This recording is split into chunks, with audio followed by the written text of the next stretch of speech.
Hey everyone, welcome back to Chocolate and Spice Two Brown Women Talk. I'm Neha, and today's episode is all about small business. You know how much we believe in uplifting our community, especially the incredible women who are building businesses, taking risks, and following their dreams. Hey everyone, I'm Nidhi, and today's guest is a very special one. She is not just an entrepreneur, but she is also my neighbor and friend. Her name is Shweta, and she is the founder and heart behind Ethnic Tadka, a beautiful small business that curates Indian ethnic wear, jewelry, and accessories.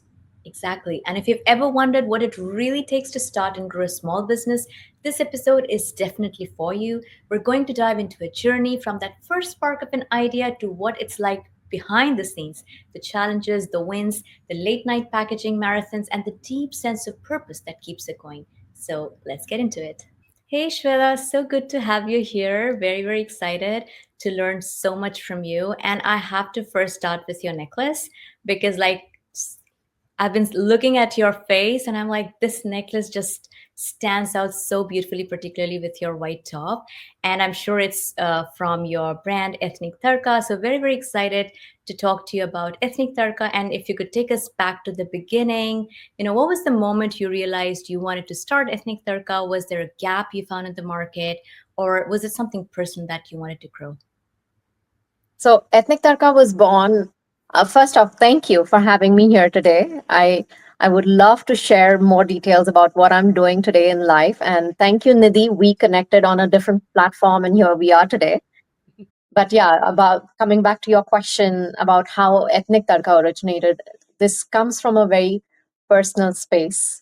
I, from a very young age, I love fashion.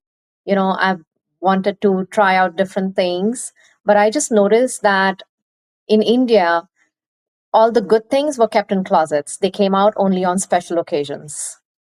And on a regular basis, no one was really dressing up because all of that was all heavy stuff. You know how Indians have heavy outfits, heavy jewelry, all of that.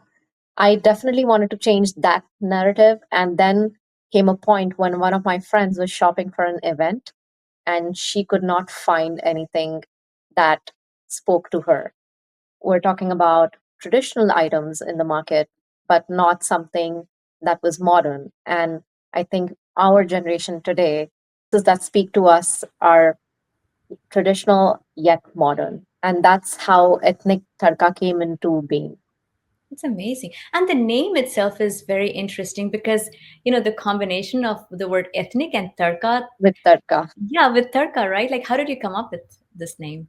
The name actually is the brand speaks to me so much because it means tradition with a twist. Hmm.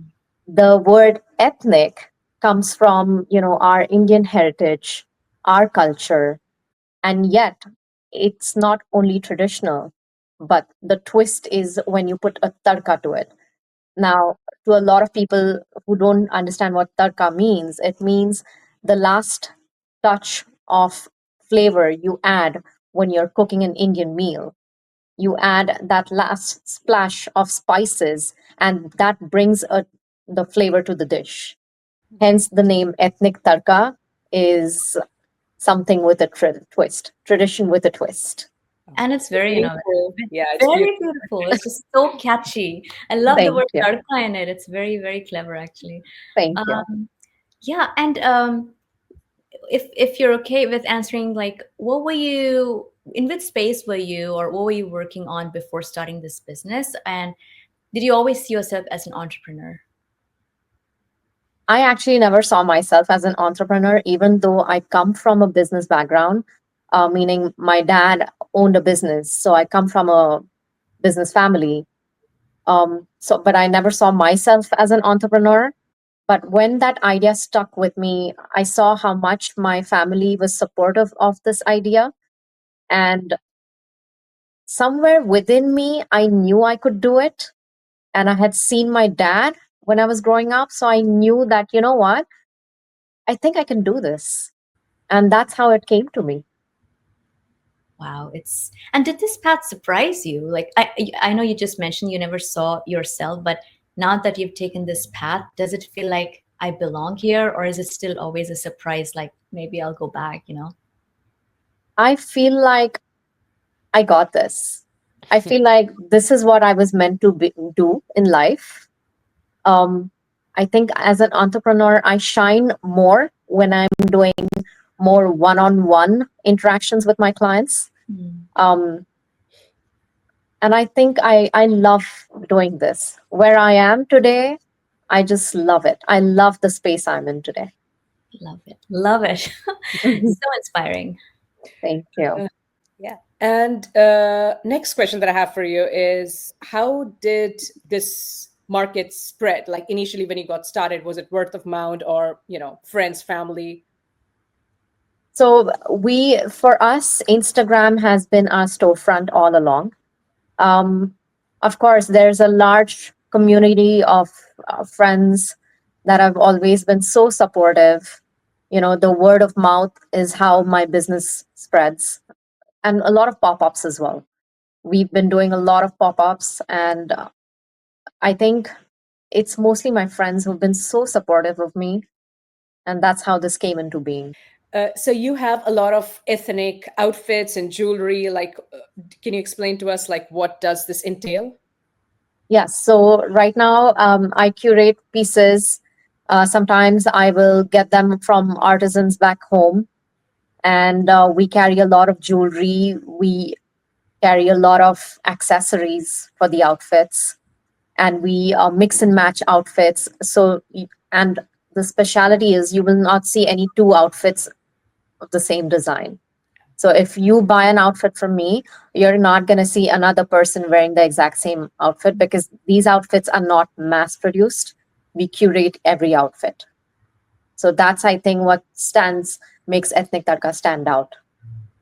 Okay, that's wonderful. Yeah, my next question was going to be about sourcing and how do you find your product. So it looks like you work a lot with these unique Yes.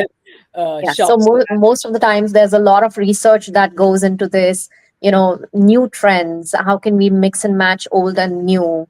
Like right now I'm in talks with a vendor back in Amritsar, and I love some of his designs, and he's not a big name, but I was like, you know what? My clients here are going to absolutely fall in love with the stuff you're doing.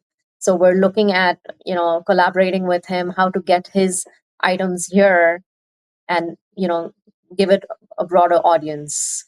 What was the time that you sold your first product that you felt like, okay, this is real? Like, do you remember the time when that happened? Yes, I definitely remember the first product I sold was this mirrored clutch I picked up from Gujarat for the business. And this lady picked it up from me. And a couple months later, she texted me saying that I actually wore this to a wedding. And when she was carrying it, her mom said her nani used to have a similar looking clutch. And she told me the story, and I was like, this touches, this, you know, is so special. And I'm doing something that is so, so, so special to me. So that's when I knew that what I'm doing is real.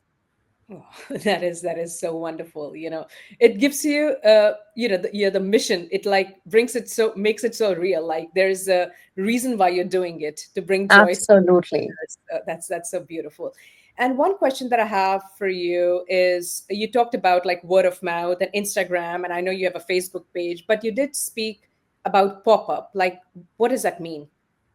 So pop-ups are when we have Indian festivals, and then there are exhibitions, all the vendors get together, and that's what an idea of a pop-up is, where you don't carry your entire collection, but say I'm going for a Navratri event where I'm a vendor. So I will pick out pieces that are more catering towards Navratri, and pieces that I know clients are going to be interested in buying. So that means your oxidized jewelry, your specific thread work items that come from Gujarat, or your lehenga cholis, uh, specific pieces. I won't carry the entire collection.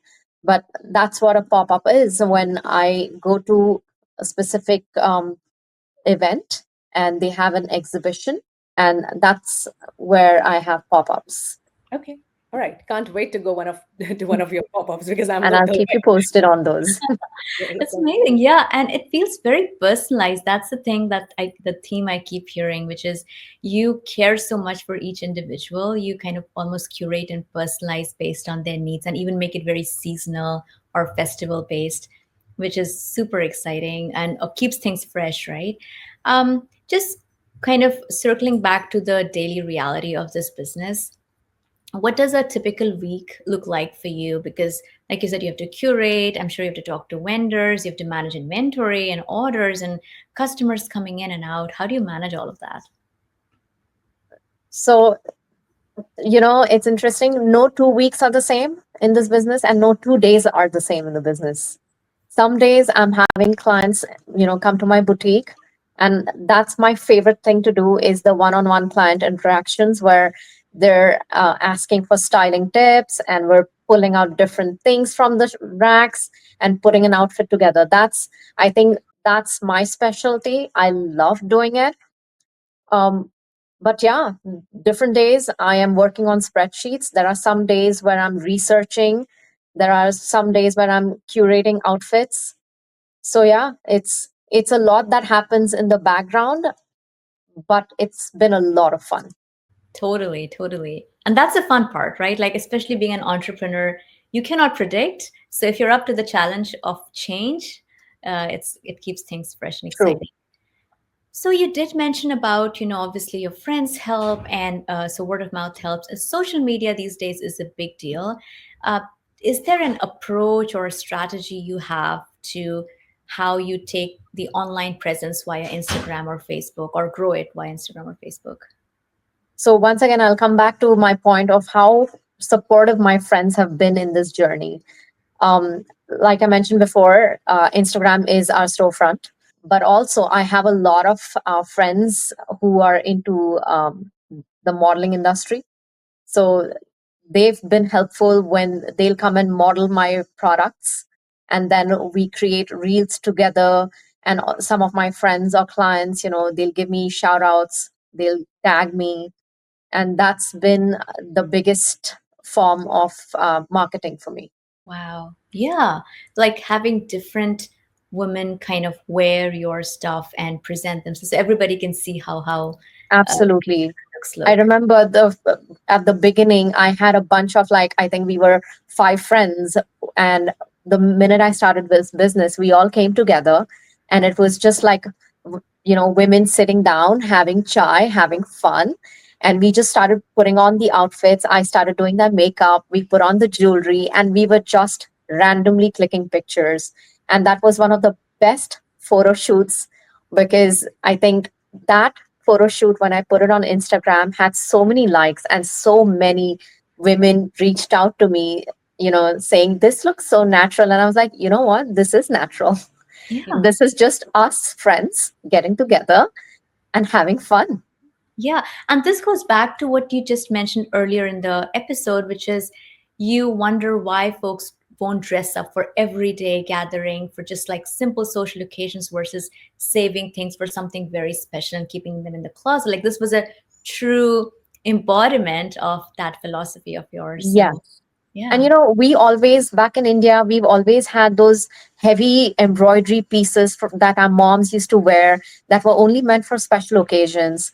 Today's girl wants pieces that she can mix and match and yet rock. It shouldn't be in her closet. She should, for example, look at what I'm wearing today. It's just a plain white shirt, but I'm wearing this beautiful necklace, and that's blending so well with the outfit. So this piece is traditional, yet this is very modern, and this is my USP is I create traditional and modern, bring it all together, and that just that's creating magic. It is very magical, and it's very inspiring as well. Like I know a lot of folks might not be able to see us on the podcast. We are also on YouTube, but for reference, Shweta is wearing this very beautiful jewelry which seems like stones, like different colored stones on a white Mhm. shirt, and it's really contrasting well with the white shirt. Awesome. Just one question about the business part of it.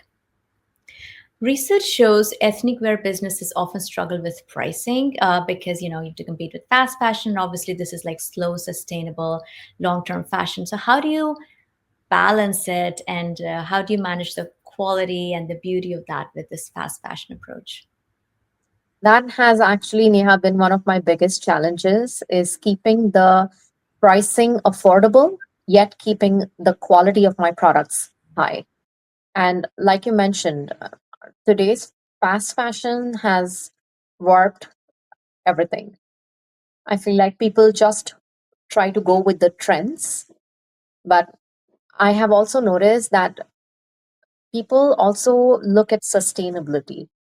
So pieces that I curate are not going to be something that are going to be trendy. They're definitely going to be trendy, but they're also going to be pieces that you can wear 10 years from today, and not as a whole, but you can mix and match those pieces. So coming back to keeping the pricing fair, I always look at pieces that are sustainable. That is an investment. You're not going to just buy it from me today and throw it away tomorrow. They're going to last you a lifetime. Love that. And you're investing on something that's going to last long. You could pass it through generations. Like that's the true core of sustainability, which is it's made with a lot of attention to detail. You can tell, right? Like Nidhi and I often discuss, which I care a lot about how things are made and how much time and energy goes into it because Energy it goes shows into it. care and love. And therefore the pricing reflects it because it's not like use and throw. It's gonna Absolutely. last. Yeah. And it's the most importantly, it's the quality of the products. To Yeah, me, the quality is prime. You know, I always say you pay for the quality. totally. Yeah. And we did an episode a couple of months back about fashion. Didi, if you Uh-huh.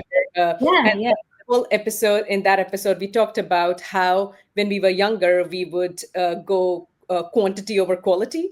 But now, as you know, we are getting older, we focus more on having like a capsule wardrobe, like Capsule wardrobes. like high That is quality. such a powerful thing that stands out is Mhm. capsule wardrobes. And I will say it again, have basics and you can always play around. Yeah, But exactly. concentrate on investing in good basic pieces Mhm. in your wardrobe. Yeah. Absolutely. Yep, totally aligns with how we are thinking. So that's perfect. I think you already talked a lot about support and community, and we all know that running a small business is no small feat. It takes a village, and you talked about your friends, your family supporting. But is there anybody else like you want to give a shout out to your partner or anybody who has helped you throughout from the starting of the business to now that you are in it, like you're confident. I think I started this business with two cousins back home. And so they helped me a lot during this process. They would look at the buying, or they would look at where we can source this from, and then ship it to me. There have been times when I've had to travel to India, and then we've looked at different artists and where we want to do this from. Um, so I definitely would totally give them a shout out. And a big shout out to my husband and my little boy. He's 11 years old. Every pop up we've had, they have been so supportive. We've had to travel to Dallas and we fill up two big cars and carry all our stuff. And my husband has always been my backbone. My boy is always there, doing inventory with me, believe it or not, because that's the part I do not like. And he'd be like, Mommy, I got you. Let's do this together. And I so appreciate that. So, Oh, family and friends, always. nice. It's a family affair. I like Yep. it. And I think you already mentioned that you have two cousins. I was going to ask you if it is like a solo thing that you do or you have help. So looks like you do. Uh, Yes. Last question on this topic that I have for you is: have you connected with other South Asian women entrepreneur, and what does that community mean to you? Oh, absolutely. I have connected throughout the 2 years journey. I have connected with incredible women from different stratas. And it's so interesting to watch how they, do their businesses. I learned so much from them. I've also connected with a couple of friends when I do pop ups. and we're sharing, what worked, what did not work for us. And just seeing other women flourish gives you such a high. It hits you differently when your friends and your partners and women just like you are flourishing. That's a different kind of high. So it's always an effort to keep pushing each other. We will absolutely promote each other's businesses. Beautiful, beautiful. That's Yeah. what we need. Like, lift each other up, make sure the community shines, make sure we all shine together. Like, there is like so Yes. much we have, like the surplus. There's surplus of things we have, and we can share. Oh yes, absolutely. So incredible. Um, Moving on to more of like, cultural connections, and just in terms of customer management, there is a generation difference between, obviously we have Gen Zs and we have millennials, and okay, I'm gonna guess mess up my names. Like, I guess there's Gen Alpha, Gen Z. Gen Z's. Is right, like the Oh yeah. different generations, and I'm sure they all approach ethnic wear differently. So how do you serve all of these different generations? So I'm lucky to actually have both audiences. I have the older generation, which they love the classics, they love the elegant styles. I have the younger generation who love the edgy looks of everything.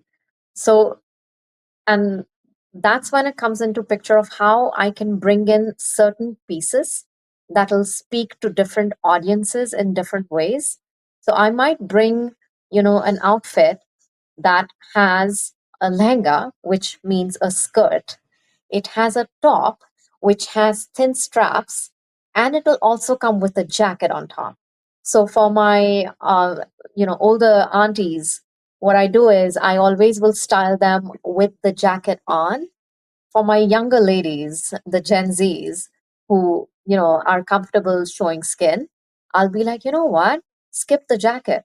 In fact, you can wear that jacket with a pair of denims later on. So you created another outfit. Then you can also, just wear the strappy version of this and rock it. So it's very interesting how one outfit can serve different generations. Totally. And you give them ideas. And again, to the point of sustainability, like mom wears it a certain way, maybe a grown up daughter wears it a certain way, maybe grandmom also, rocks that. Yes. Incredible. I know you mentioned this beautiful interaction you had with your customer who, one of your first pieces of that clutch, and, their grandmom had had that as well. Is there any other memorable customer interaction you've had that you'd like to highlight? Yes. One time I had one of my clients, she came in and it was one of her best friend's birthday. And she picked up this beautiful Indo Western sari from me. That friend actually reached out to me saying that she fell in love with the sari.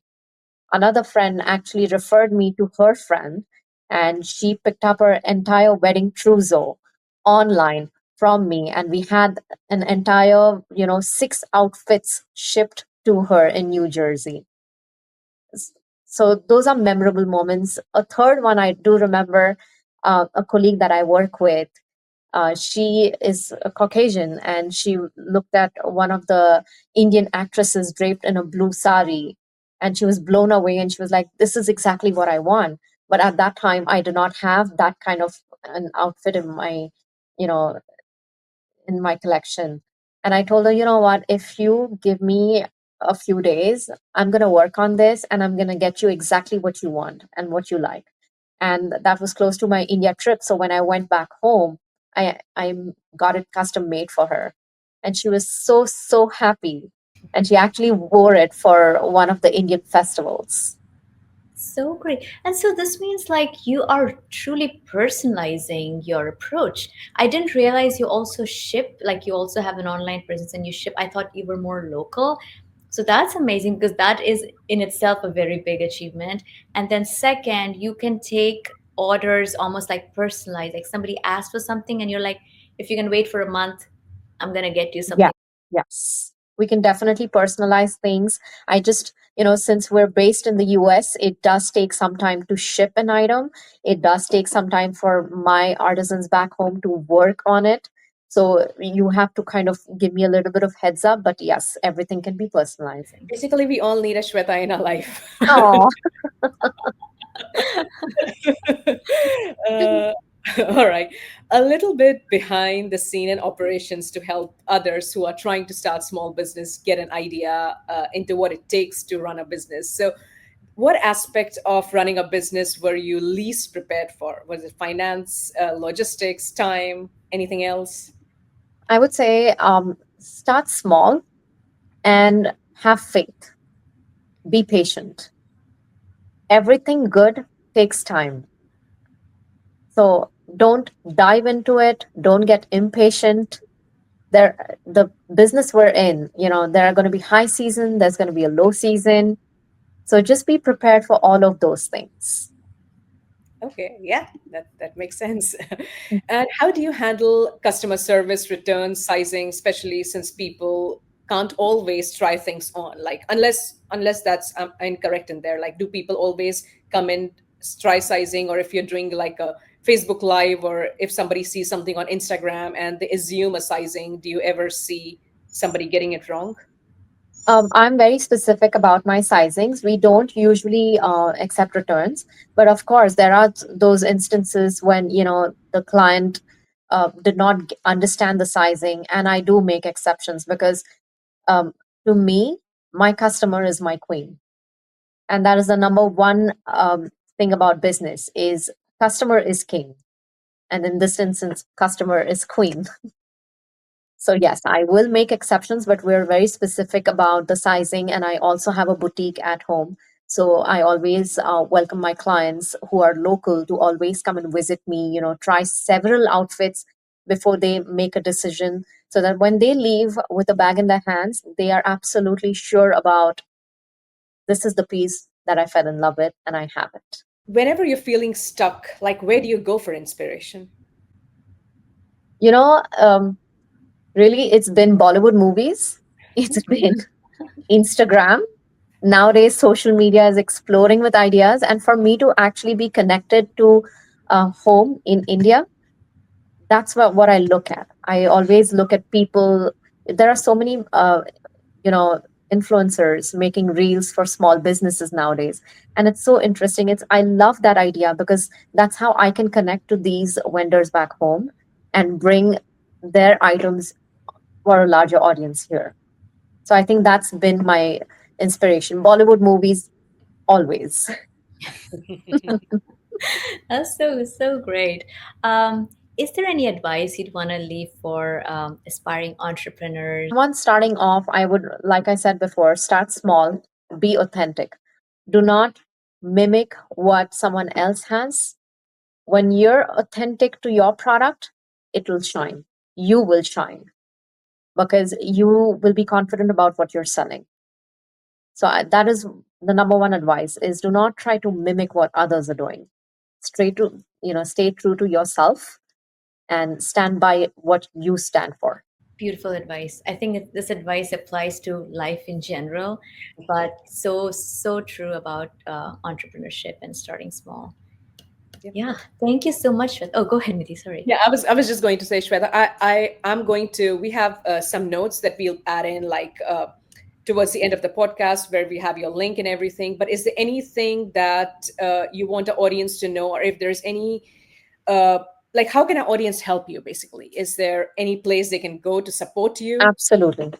So I have a Insta handle which is at the Ethnic Tadka. That's how you can reach out to me. Um, Another thing I wanted to mention is I'm a small business, and I always say the reason you want to support a small business is part of our proceeds are given to a charity back home in India. The hometown I come from, Pune, we actually donate part of our proceeds to an old age home in Pune. So, in a way, you're not just supporting a small business, but you're also supporting a charitable cause. Oh, that's beautiful. Thank you for sharing that. We appreciate it. Thank Um, Awesome. Yeah.